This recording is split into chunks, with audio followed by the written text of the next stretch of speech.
Have you ever heard someone say about a sports team, they weren't playing to win, they were just playing to not lose? You ever heard that?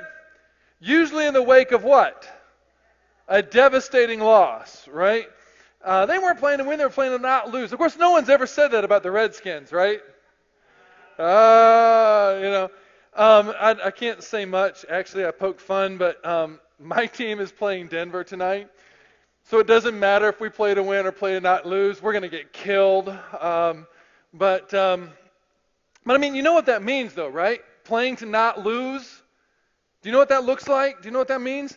It means that instead of taking risks, instead of playing all out, instead of playing offense, instead of doing whatever it takes to win, the team played cautiously, didn't take risks, played defense, played hesitantly. Now, how often do you think teams win when they play to not lose? Not very often. Today we're going to look at a parable that tells the story of three men. Three men whose lives can be a reflection of ours. Two of them played to win. One of them played to not lose. And the differences in the results of their lives are just absolutely staggering. And that's what we're going to look at today as we continue this series, The Heart of the Matter. Matthew chapter 25, we'll begin at verse 14. It's an interesting word that begins this passage. What's that first word in verse 14? Again. Now that's interesting, isn't it? How many of you guys have ever started a story? Again. But that's what Jesus does. Again. Now why does he do that? Because he's trying to put this story in context. And if you look at what's going on in chapter 24, Jesus is beginning to say, folks, he's been telling them, I'm going away, but I'm coming back, and you need to get ready. Chapter 24 is all about that departure. Chapter 25, he's saying, here's what you need to do while I'm gone. Here are the attitudes and the actions that you need to embody so that when I come back, you're ready. And then in verse 26, we begin to see the march toward the cross, and the passion narrative begins there. But here we are in chapter 25, beginning at verse 14. Again, it will be like a man going on a journey who called his servants and entrusted his wealth to them. Now, this wasn't an uncommon practice. It happened frequently that a wealthy business owner would leave, have to go away on business, and would give portions of his business to his servants to manage while he was gone. So to one he gave 5 bags of gold. Now, we're used to calling this what? Those of us who grew up in church. The parable of the talents, right? We're talking about talents, bags of gold, whatever it might be. It was a large sum of money. A talent, or if you want to know how much was this bag of gold worth, a talent was the equivalent of what a day laborer would earn over a 20-year period. Okay? So this is what a person would earn over a lifetime. It's like a 401k. All right? It's a retirement account. It's a bunch of money.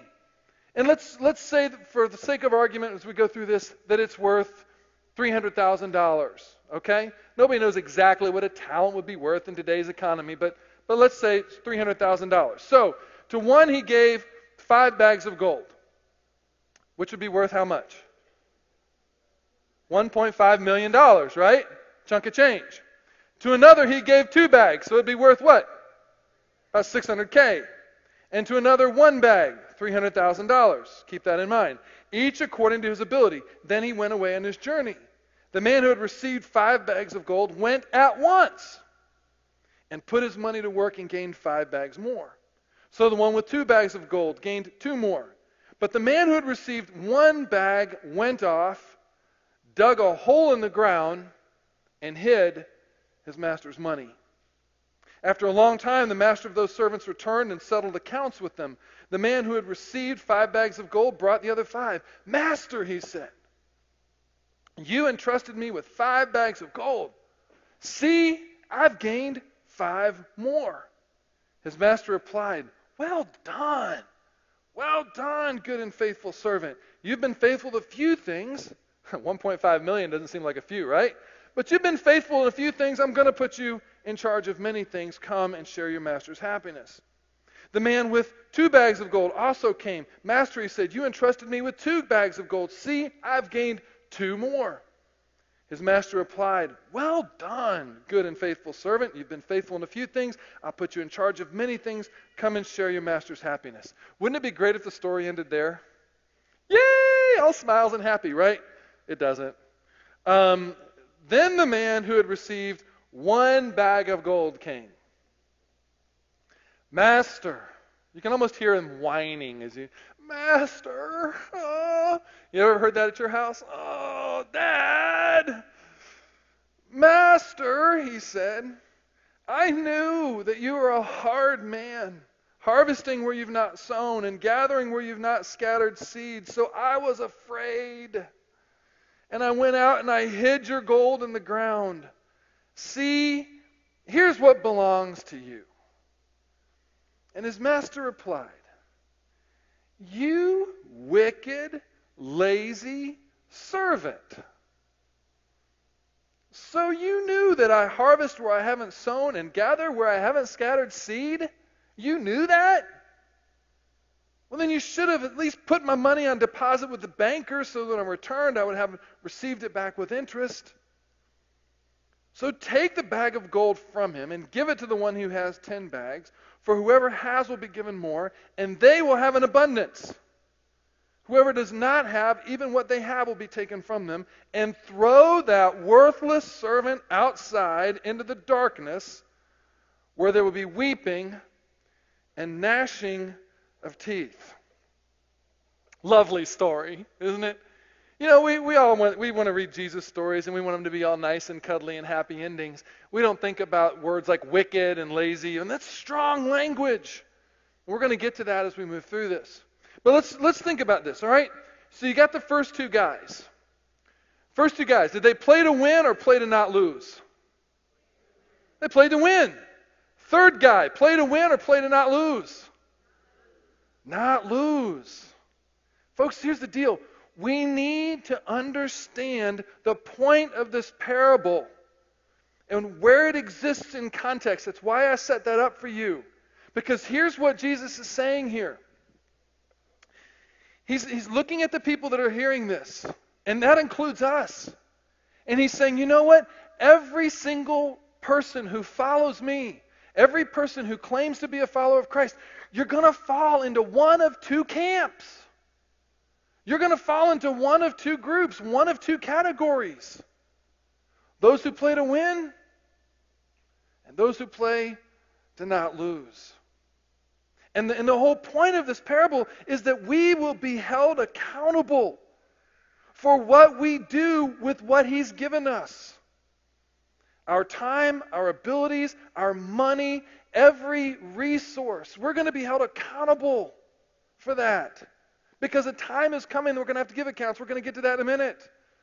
So if we want to play to win, what does that look like? What do we need to... How many of you want to play to win? All right, good. How many of you want to play to not lose? We'll pray for you. All right. How do we do this? Here's some ideas. If you're taking notes, I'm going to hit 6 quick bullet points today. I don't normally do that, but to unpack this parable, that's the way I had to do this, okay? So, here's what we're looking at. Number 1, here's some first thing that we got to understand. What we have is not ours. What we have is not ours. We think we own stuff. We do. But in this parable, here's the deal. When that landowner, when he entrusted these bags of gold or talents or whatever you want to call them to his servants and said, here, take care of this while I'm gone, did he relinquish his ownership to those resources? No. He still owned it all. He just put them in charge of managing it for him while he was gone for a while. And when he returned from his trip, every dime of that investment, the principal, the interest, all of it was returned to him. They didn't keep any of it. So here's the deal. There was no doubt in the minds of these servants that this stuff didn't belong to them. It wasn't their property. They were just there to manage it. And we need to understand that the same thing is true for us. I mean, think about this. How much do we own? How much of our stuff, our money, our time, our talents, our abilities, how much of that belongs to us? None of it. Nada. Zip. None of it belongs to us. I mean, this morning, I got to hear Angela and I sing, and, I got to hear a violin in the early service, and I come over here, and I'm seeing all these people that are up here, and they're but, when Darren's up here playing, when these guys are up here playing, when they're doing their thing, how much of that talent belongs to them? None of it. It's not theirs. It's on loan to them. Psalm 24:1 says, "The earth is the Lord's and everything in it, the world and all who live in it." We don't own anything. Now I think this is a hard concept, especially for Western folks, for wealthy folks. If you don't have anything, it's probably easier to grasp this principle. But most of us have stuff, or our stuff has us. So I don't think that we're good at grasping this principle. I know I'm not, but this is huge. We need to get our brains around the fact that we don't own anything. Everything belongs to God. Because until we recognize this truth, until we get our brains around that, we're not going to be good managers of what God has entrusted to us. We need to understand our days are in His hands. Our gifts, our abilities, everything is on loan from Him. Our money is only on loan from God. And God expects us to use those investments and multiply them and return them to Him. Our houses, our cars, our possessions, everything that we think we own doesn't belong to us. We don't own anything. Get it? Good. Number two. We're only given what we can handle. We are entrusted with what we can handle. Verse 15, we see the master gives talents to all three of his servants. To one he gives 5. Okay, we said $1.5 million. Second guy gets 2, say $600,000. The third guy gets 1, $300,000. Now, there's a huge difference between the 5-talent guy and the 1-talent guy, right? But even the 1-talent guy still got a lot of money. It's still $300,000 to do something with. Now, does that sound like the master's being stingy? No, not at all. We need to keep that in mind. But so each of these servants had a chunk of money to manage according to his ability. Now here's the lesson that we need to take away from this. Our responsibility is tied to our ability. Our responsibility is tied to our ability. This is interesting. This is a concept we need to grasp. God's kingdom purposes, we talked about this a couple of weeks ago. God's kingdom purposes don't operate in terms of fairness as we think about fairness, right? We've already dealt with that. God operates according to what is best. He sees what needs to be done. He sees the resources that are there. He sees the people that He needs to accomplish His purposes. He knows what each of us can handle. He knows what we're capable of. He knows how we fit into what He's trying to do in this time and place. And He gifts us according to our abilities. We have what we have, our time, our talents, our finances, our resources, because God has blessed us with them. God has given them to us, has loaned them to us, expects us to manage these gifts according to how we're wired up, and He knows how we're wired up because He did the wiring. So He looks at every single one of us. He knows how Will's wired, and Will's wired different than Sonny.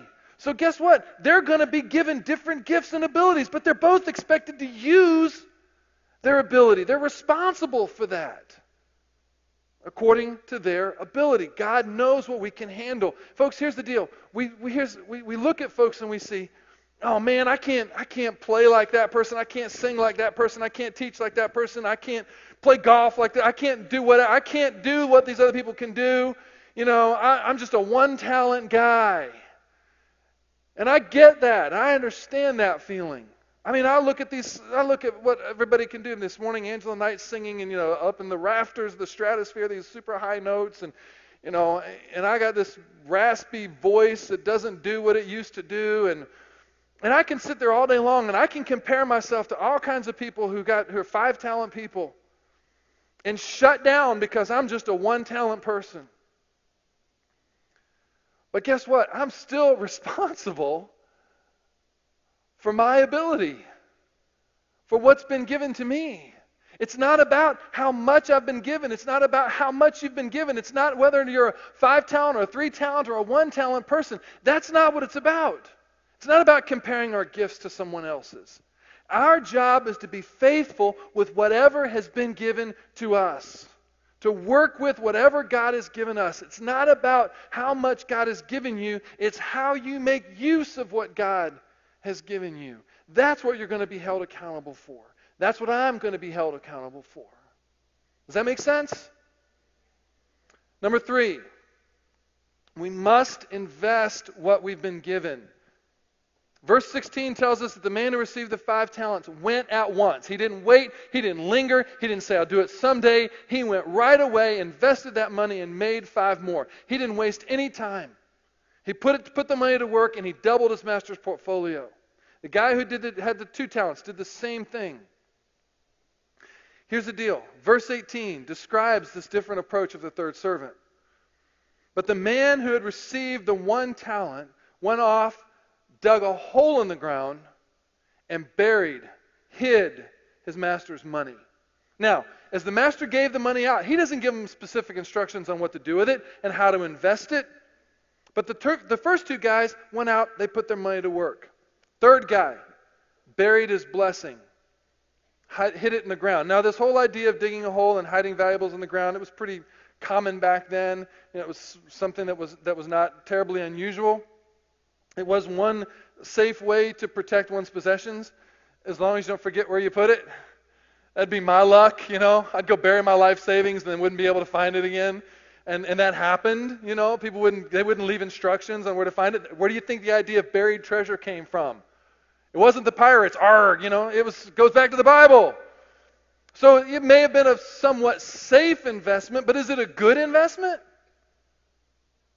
No, it's a lousy investment. Why? How much interest is money going to make when it's sitting in the ground? Or in a savings account nowadays? Zip! Right? Nothing. Less than nothing. And then when you factor in inflation, then you realize it's even worse. But we won't get into that.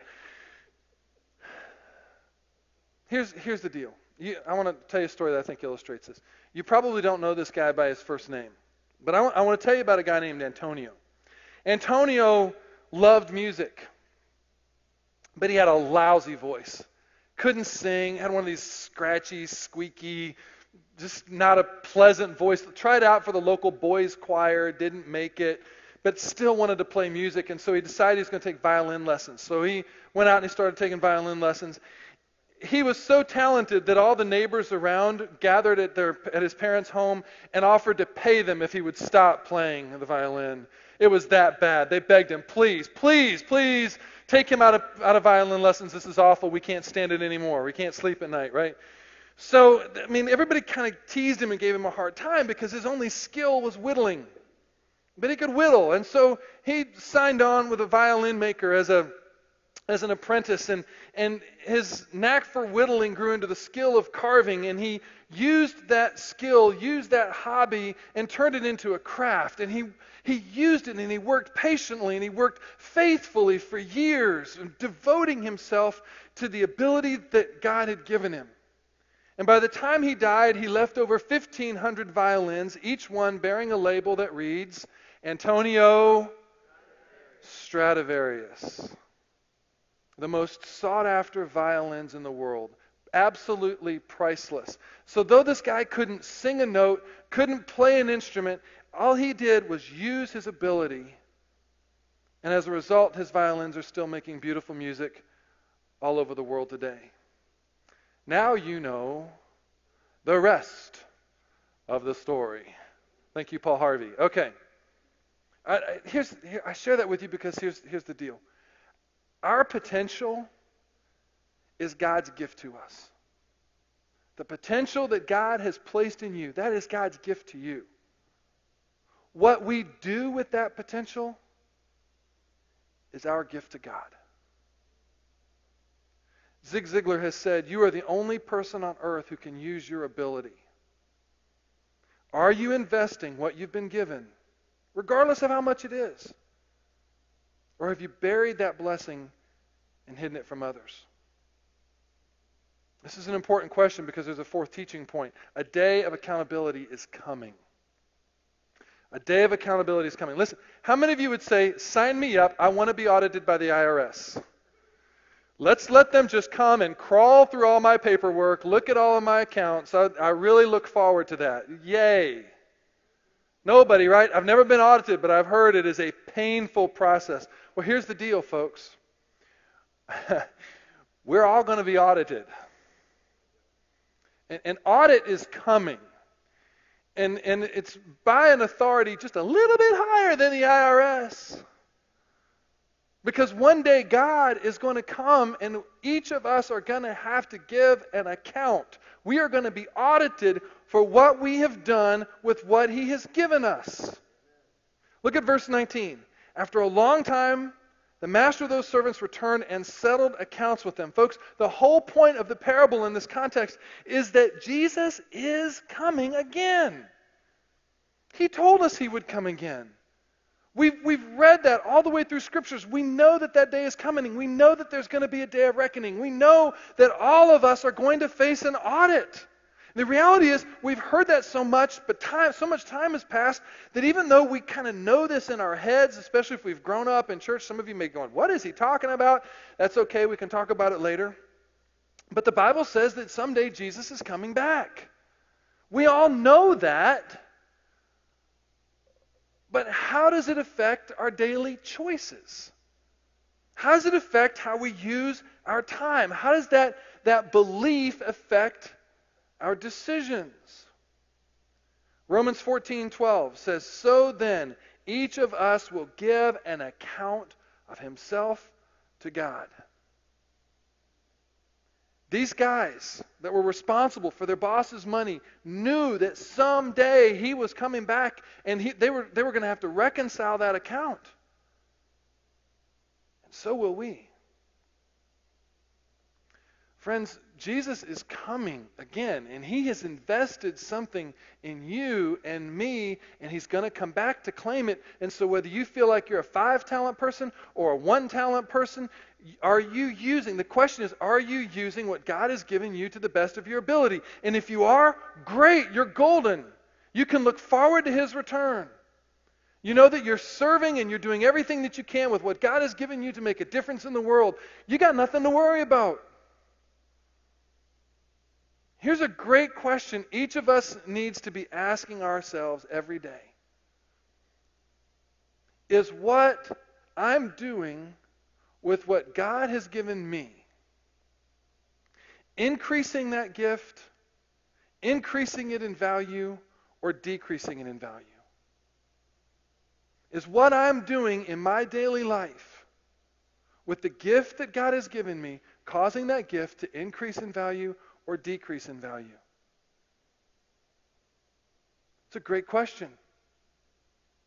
I'll tell you, and I may share this at the end some more, I'm wrestling with that in my own life. Listen, this isn't something I'm up here saying, you guys should be doing this. I'm wrestling with this in my own life. I'm going through this message last night, and I'm thinking, God, how many moments have I wasted of my life for a variety of reasons?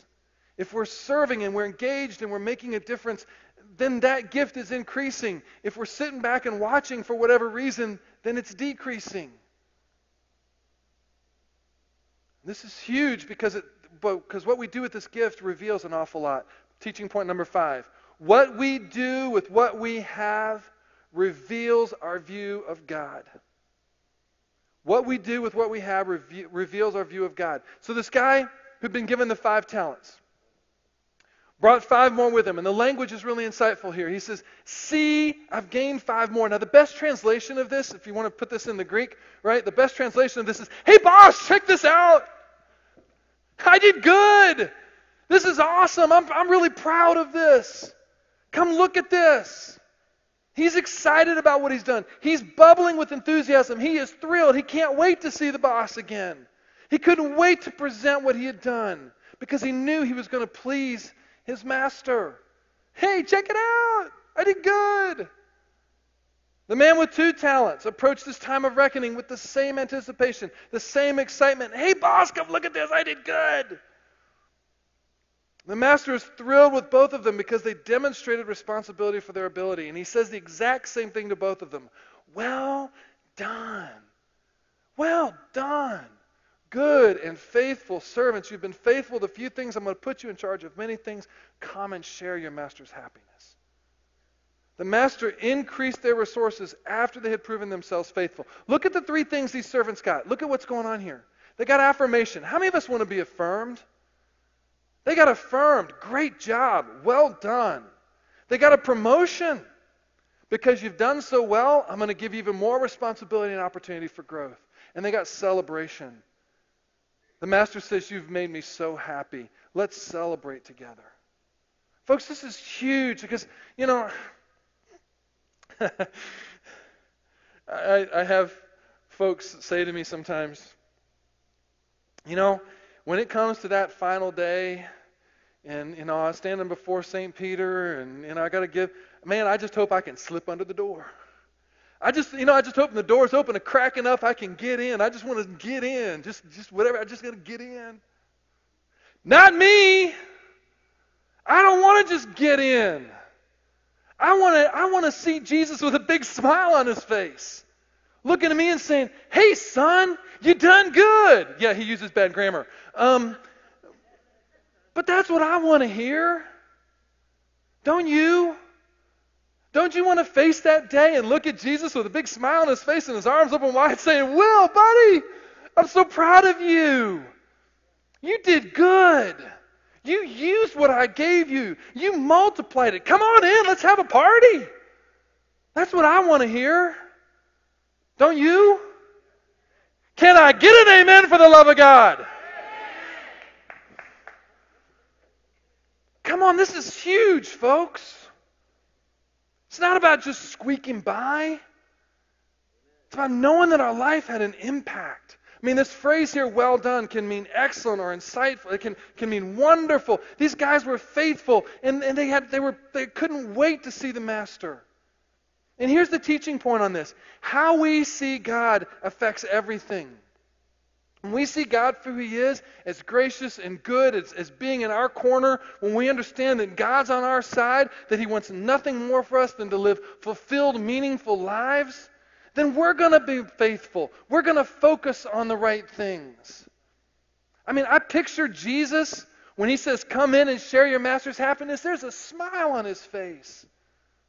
And when we understand that God is on our side, that he wants us to make an impact, then we can take risks. We can stretch ourselves. We can get out of our comfort zone. And we know, hey, even if I fail, it's okay. God loves me. And he knows I'm trying. It's such a contrast to the 1-talent guy. Look at the attitude that he had when he came in. I knew that you were a hard man. Notice the first words here. They're about himself. I knew. You can translate that as I always knew. The other 2 guys, their focus was on the master. Master, you entrusted me. Their focus was on him. The other guy, this third guy, it was all about him. He had his mind made up about what the master was like before he even received his talent. He looked at the master as someone who was exacting and ruthless and harsh instead of loving and gracious. And that perspective on the master informed his actions. A.W. Tozer was right when he said that what we think about God is the most important thing about us. What we think about God is the most important thing about us. If we view God as a tyrant, then everything in our lives is going to pass through that filter, is going to pass through that lens. Some of you may be angry with God because you see that God did something or didn't do something that you think he should have done. And you're frustrated with that and you're disappointed by that. Others of you, you may have come up in a church or in a family culture where a dad or a pastor or whatever was a tyrant, and so your perspective of God is that God is this mean tyrant. What was the movie, God's with a magnifying glass and we're the ants on the ground? You may have that kind of perspective of God. And everything in your life goes through that filter, and your perspective of him is skewed. And those preconceived notions keep you from serving him as a God of grace. And so as a result, you refuse to serve him with what he's given you. See, when we blame God for things, we wind up just burying our blessings instead of using them. A faulty view of God can also lead to excuses. Look at the reason that this guy gave for not doing anything with what he'd been given. What was his reason? I was afraid. What was he afraid of? Failure? Afraid of failing? And his fear paralyzed him, and he decided to play it safe. Anybody understand that? Anybody here ever been paralyzed by a fear of failure? Man, I've been there. I've been there. You know, and it grieves me because, I mean, we talked about this during the summit this summer. You know, I think about how many things, you know, visions that God has given me, or opportunities, or you know, ministries to start, or tough conversations I need to have, or whatever it might be that I have passed by, that I've let die because I was afraid of failing. And I don't think I'm alone in that.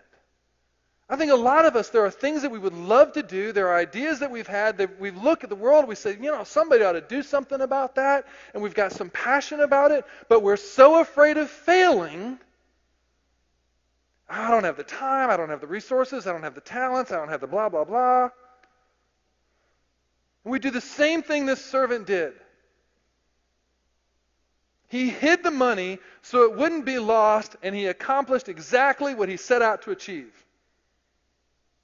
Nothing. Nothing. It's like the saying goes, if you aim at nothing, you'll hit it every time. A wrong view of God always leads to fear. I was afraid, and so I hid your talent in the ground. But a right view of God leads to faith. If you're struggling with fear today, the antidote to fear is not courage. The antidote to fear is understanding God enough that it builds your faith. It grows your faith. Courage is not the absence of fear. Courage is moving forward in spite of your fears. It's interesting as we look at the outcomes, we look at the differences between the two servants who served and took a risk and the one who took a dive. The contrasts there. First two guys, they were determined to make a profit. The third was determined to not take a loss. The first two were willing to work hard and take risks. The third, I ain't taking no risks. The first two wanted to advance the master's kingdom. The third had no interest in what mattered to the master. The first two viewed the money as an opportunity. The third one saw it as a problem. The first two allowed the master's gift to change their life. The third refused to allow the master's gift to touch his life. The first two invested. The third one wasted. The first two saw a blessing. The third guy saw a burden. The first two knew the master. The third guy didn't have a clue about what the master was like. The first two played to win. The third guy played to not lose. And ironically, he lost everything. Teaching point, final teaching point, number 6. Use it or lose it. Use it or lose it. Use it or lose it. It's a basic principle of life. I used to be fluent in French when I lived in Belgium. Now, I can say hi and ask where the restroom is. Use it or lose it. And that's what's going on in this story. The master, he hears all these excuses. And what does he do? He says, you wicked, lazy servant. The word wicked means evil or hurtful or malicious. In other words, the master's saying, listen, you're lying. You're lying to yourself. You're lying to me. The reality is you're selfish and lazy. If you really wanted to do something, you would have done it. You would have at least put my money in the bank. I see right through you. These are strong words. But Jesus uses these words because of what he's trying to teach in this parable. And here's the deal. Neglecting to use and multiply what God has given us is lazy and wicked because it is an abuse of those gifts. When that time of accounting comes, we're not just going to be held accountable for what we've done wrong, but for what we've not done right. What we're not doing right. The man was wicked because he deliberately misrepresented both himself and the master, accused the master of being harsh. So he says, see, here's what belongs to you. That's not even true. Because what he actually owed his employer was not just the original principal, but the interest that could have been earned. And this is amazing. Instead of owning his guilt, he makes excuses. He's blaming it on the master, and then he acts as if the master should give him credit for having been so cautious, so conservative. While the other two servants were busy working hard, this guy went out and dug a hole, little realizing he was digging it for himself. Here's the deal. A selfish heart, coupled with an unwillingness to do anything about it, will cause us to waste our lives. Will cause us to waste our lives. And in Jesus' own words, it will take many people on a path of absolute destruction. In contrast to the faithful servants who wound up partying with the master, this third servant was thrown out into the darkness where there would be weeping and gnashing of teeth. Now we look at that, we often think of that in terms of heaven and hell. Okay, so the first two go to heaven, this third guy, he goes to hell where there's weeping and wailing and gnashing of teeth. But, I'm not so sure. I'm wondering if maybe this is something that he experienced, and the way the parable says it, this is something he experienced in the here and now. This weeping and wailing and gnashing of teeth. And I can't help but wonder if maybe what that is about is what happens. If that weeping and gnashing of teeth is what happens when someday we look back on our life and we're full of regret. That's where the weeping and gnashing of teeth comes. If I had just tried. If I hadn't been afraid, if I hadn't been afraid of failure, if I just had more faith, if I had just stepped out, if I had just hung in there, if I had just worked a little harder, if I had just tried a little more, if I had just invested a little bit more of myself, if I'd just been, if I just wouldn't have allowed my fears or my comfort or whatever it is to limit me. What if? What if? And I don't know about you, but I don't want to get to some point in my life. And I'm getting old enough now that I can look back and I can already have regrets. But I don't want to get 20 more years down the road and look back on this time and say, what if? What if? Because this third guy didn't use what he'd been given, he lost it. Doesn't seem fair, but look at what this says. Take the talent from him, give it to the one that has 10 talents. Use it or lose it. Folks, what are you doing with what you've been given? Our elders have wrestled with this question. How do you know a fully devoted follower of Christ when you see one? Because our purpose is to help people take the next step toward becoming fully devoted followers of Christ. So if that's the purpose, how do you know one when you see one? What does that look like? Is it because they wear a Jesus t-shirt? Or they got a cross around their neck? Or, a magnet on their car? How do you know? You know what this parable teaches? The most obvious, distinguishing characteristics of a fully devoted follower of Christ are service and giving. Being generous with our time, our talents, our resources points to our knowing God more than anything else, more than anything we can say. It's what we do. And when we realize how much we've been given, if we know Jesus and we're looking forward to His return, then we're going to be driven to servanthood and generosity. Again, I'm not talking about that. I think sometimes folks think that That pastor's sitting in office and we write these things up so we can come in and point at people. This message doesn't point at anybody more than it points at me.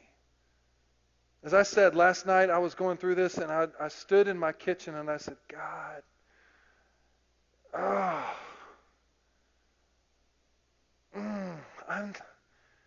many opportunities have I missed? How much time have I wasted? How much have I allowed things to distract me? How much of my fear of failure? I'm living with this too and struggling with it. So I'm coming to you out of that struggle, and I hope you feel that. I ask you to bow your heads and close your eyes for just a minute, just so you can think. Who does your life look more like? Not 5 years ago, 10 years ago, 2 years ago. Today. Who does your life most closely resemble? The servants who played to win, who invested what was entrusted to them, who worked hard and maximized their talents so they doubled their master's investment and looked forward to his happy return? Or are you like the third servant who, because of a fear of failure, a fear of making a fool of himself, a fear of whatever, buried his talent in the dirt? He played to not lose and dreaded having to face his master again. God, guys, Jesus has placed his purposes in our hands. Think about that.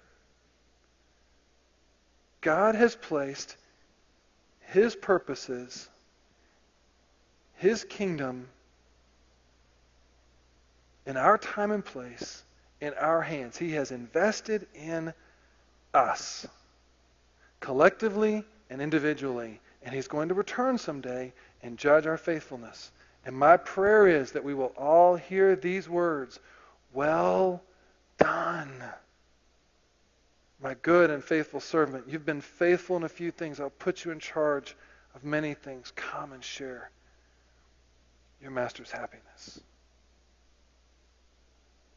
This morning, we're going to sing a closing song, and as we do, we've been going through this whole thing of connecting and serving, and we're in a transition to another focus next week. I just want to give you an opportunity. Jacques, I'm going to ask you to come up, be here available, and if you want to come and talk with us, pray with us as this song's being played, I want to invite you to do that. We'd be glad to pray with you. Maybe there's something that God has just said, been grabbing you by the collar and saying, I need you to do this. And for whatever reason, you've not done it. But you don't want to get to the end of your life and say, man, I wish, boy, if I had just. You don't want that regret.